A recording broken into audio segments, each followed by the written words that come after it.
Class 6 की भैया बहन, आज हम पढ़ेंगे महत्तम समापवर्तक। आप सुनते हैं ना, जिसे इंग्लिश में हाईएस्ट कॉमन फैक्टर कहते हैं।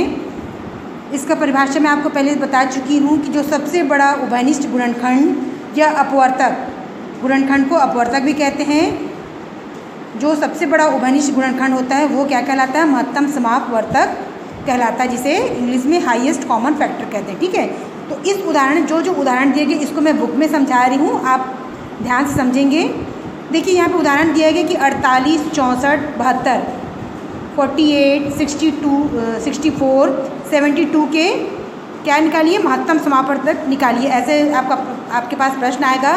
तो सबसे पहले आप क्या करना, 5th क्लास में भी आप समझे थे कि 48 के गुणनखंड लिखेंगे। ये 48 किसके पहाड़ा में आता है? 1, 2, 3, 4, 6, 8, 12, 24, स्वयं 48। ठीक है, 64 के गुणनखंड लिखेंगे 1, 2, 4, 8, 16, 32, 64। ये गुणनखंड कहाँ से आया? कई बच्चे सोच रहे होंगे कि कहाँ से आया। अगर आप गुणा करेंगे एक में 2 का मतलब गुणा कर 1 या 2, 4, 48, 16, 32 या 64, या इसका पहाड़ा पढ़ेंगे तो ये कितना आना चाहिए? 64 आना चाहिए। ठीक है, या तो आप भाग देकर भी देख सकते हैं। इन संख्याओं से जब आप भाग देंगे तो ये भाग क्या होना चाहिए? 0 आना चाहिए। ठीक उसी प्रकार 72 के गुणनखंड 1, 2, 3, 4, 6, 8, 9, 12, 18, 24, 36, 72। ठीक है, जैसे ही आपको पहले चैप्टर में बताई थी। ये देखिए इस प्रकार, ये देखिए गुणनखंडों को कैसे निकालना है। गुणा करके भी निकाल सकते हैं कि गुणा करने पर क्या आना चाहिए? 60 आ रहा, इसमें जो 60 गुणनखंड निकाला मतलब गुणा करने पर 60 आना चाहिए। उसी प्रकार आप इन अंकों को गुणा करेंगे तो कितना आना चाहिए आपका? 72, 64, 48। तो ये हमने गुणनखंड निकाला। अब हम क्या करेंगे, देखेंगे कि तीनों में उभयनिष्ठ कॉमन अंक कौन सा है। देखिए इसमें तीनों में 1 है, तीनों में 2 है सॉरी, तीनों में 4 है और तीनों में 8 है। तो देखिए तीनों का उभयनिष्ठ गुणनखंड क्या हो जाएगा? 1, 2, 4, 8।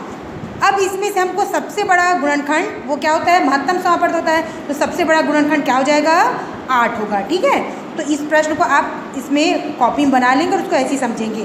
तो महत्तम समापवर्तक बराबर होता है सबसे बड़ा समान गुणनखंड। ठीक है, अब हम पीछे पेज में आते हैं। इसमें आपको महत्तम समापवर्तक निकालने की 3 विधियाँ दी गई हैं। देखिए पहला अभाज्य गुणनखंड विधि, दूसरा अपवर्तक विधि जो अभी हम लोग निकाले गुणनखंड विधि से, तीसरा है भाग विधि। ठीक है, इसको भी आपको मैं बुक में समझा रही हूँ। देखिए गुणनखंड निकालने के लिए हमको क्या करना पड़ता है? अभाज्य गुणनखंड विधि से हम 24, 36 और 60 का अलग अलग संख्याओं का हम भाग देकर गुणनखंड निकालेंगे।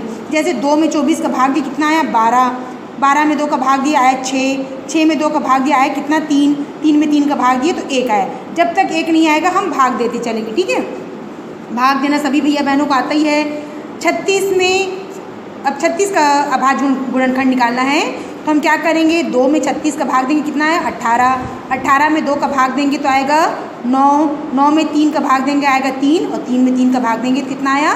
1। उसी प्रकार 60 का भी करेंगे। 60 में 2 से भाग देंगे आएगा 3, फिर 30 ना, 30 में 2 का भाग देंगे तो आएगा 15, फिर इसमें 3 का भाग देंगे तो 5 आएगा। 5 किससे विभाजित होगा? 5 से होगा तो 5 एकम 5।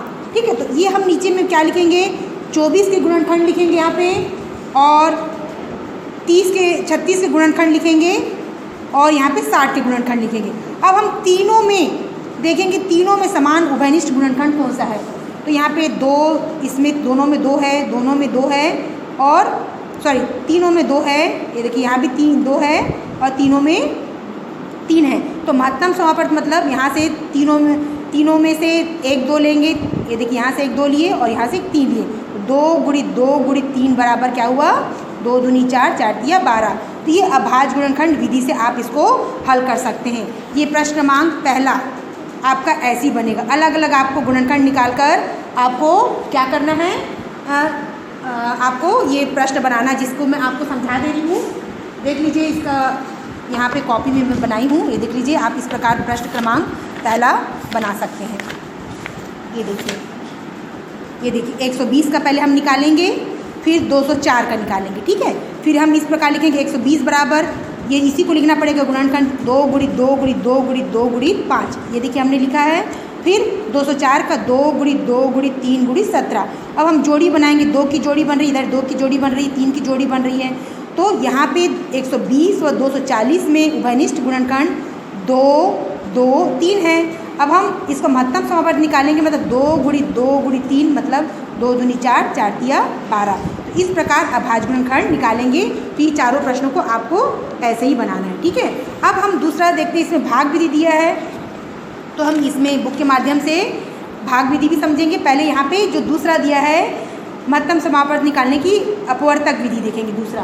तो अपवर्तक विधि में हम क्या करेंगे, गुणनखंड निकालेंगे, जैसे हमने इसको सीखा है, ये देख लीजिए, ये उदाहरण नंबर 7। उसी प्रकार अपवर्तक विधि में गुणनखंड निकालेंगे। 24 के अपवर्तक क्या हो जाएंगे, 1 2 3 4 6 8 12 24।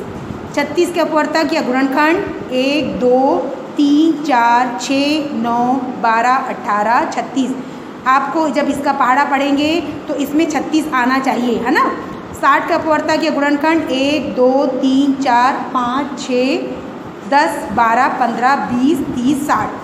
अब ये हम निकाल लिए गुणनखंड। अब हम देखेंगे तीनों में कॉमन क्या है। देखिए 1 कॉमन है, 2 है, 3 है, 4 है, 6 है और 12 है।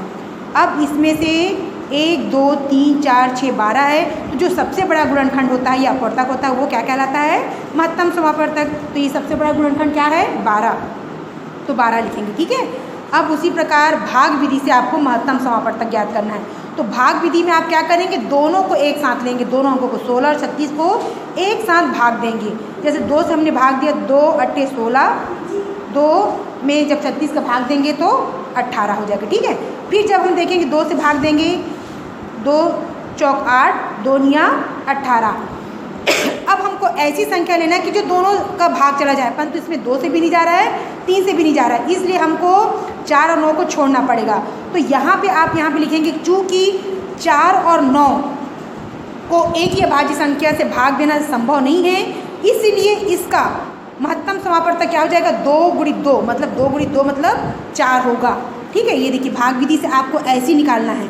जब आपको एक किसी संख्या से आप भाग देते हैं तो पूरा तीनों अंक का भाग जाना चाहिए। अगर 2 का जा रहा है, 1 का नहीं जा रहा है, तो आपको वो संख्या लेना ही नहीं है, ठीक है। तो आपका महत्तम समापवर्तक क्या निकलेगा, 2 गुणित 3 गुणित 5 मतलब 2 तिया 6 6 पंचे 30। इस प्रकार आप भाग विधि से महत्तम समापवर्तक ज्ञात करेंगे, ठीक है। ये देखिए आपको ये प्रश्नों को आपको कॉपी में बनाना है।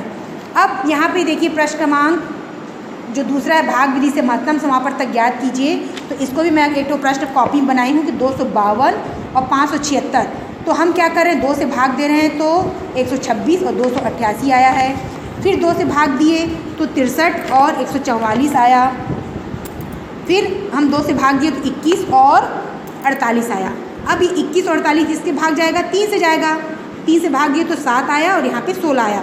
परंतु 7 और 16, चूँकि 7 और 16 को एक ही अभाज्य संख्या से भाग देना संभव नहीं है, इसलिए महत्तम समापवर्तक क्या हो जाएगा, 2 गुणित 2 गुणित 2 गुणित 3। इसका आपस में गुणा करें तो क्या आ जाएगा, 24 होगा, ठीक है। अब यहाँ पे प्रश्न क्रमांक तीसरा, 2 क्रमागत संख्याओं का महत्तम समापवर्तक क्या होगा। तो यहाँ पे लिख सकते हैं कि 2 क्रमागत संख्याओं का महत्तम समापवर्तक 1 होगा। जैसे हमने 4 और 5 लिया तो इसके हम गुणनखंड निकाल रहे हैं, 1 2 2 निकाले, है ना। 5 के गुणनखंड क्या हो जाएंगे, 1 गुणित 4, ठीक है। यहाँ पे आप 4 लिख सकते, सॉरी 2 लिखा है, इसके गुणनखंड हम निकाल रहे हैं। तो फिर यहाँ पे देखिए, यहाँ पे गुणनखंड निकाले हैं तो ये यहाँ पे 1 जो उभयनिष्ठ क्या है, संख्या 1 है, तो हम लिख सकते हैं कि 4 और 5 का उभयनिष्ठ गुणनखंड 1 होगा, ठीक है। तो महत्तम समापवर्तक 1 होगा। और उसी प्रकार प्रश्न क्रमांक चौथा, निम्न में से प्रत्येक भिन्न को उसके हर व अंश में उसके महत्तम समापवर्तक से भाग देकर सरल रूप में लिखिए। तो इसको भी आप क्या करेंगे, ये देखिए भाग विधि से आप निकालेंगे, 2 से भाग देंगे तो 722 आएगा और 228 आएगा। परंतु 300 फिर से आप 2 से भाग देंगे 722 और 128 को, तो आ जाएगा 361 और 64। परंतु यहाँ पर लिखना है 3, जो कि 361 और 64 को एक ही संख्या से एक ही अभाज्य संख्याओं से भाग देना संभव नहीं है, इसलिए 1444 व 256 का महत्तम समापन क्या हो जाएगा? 2 × 2 मतलब 2 × 2 मतलब 4। अतः यहाँ पे सूचित करते निशान लगाकर आप क्या करेंगे? 144 भागित इस 4 को लिखेंगे ना, फिर बटे 256 भागित 4। तो जब इसको आप भाग देंगे तो आपको पता चल जाएगा कि ऊपर में 361 आएगा और 64 आएगा। ठीक है, तो ये इस प्रकार आप प्रश्नों को बनाएंगे। जो प्रश्न समझ में नहीं आएगा, देखिए आपके क्लास के बच्चे आ रहे हैं विद्यालय, आप लोग भी विद्यालय आइए और आप मुझसे समझकर प्रश्नों को बना सकते हैं। ये भी आपका भाग विधि से करना है इस प्रश्न को, और ये भी इसको करना है। तो जो जो प्रश्न आपको बनते हैं आप बनाएंगे, जो नहीं बनेंगे तो आप मुझसे मैसेज के माध्यम से पूछेंगे, मैं आपको बताऊंगी। धन्यवाद।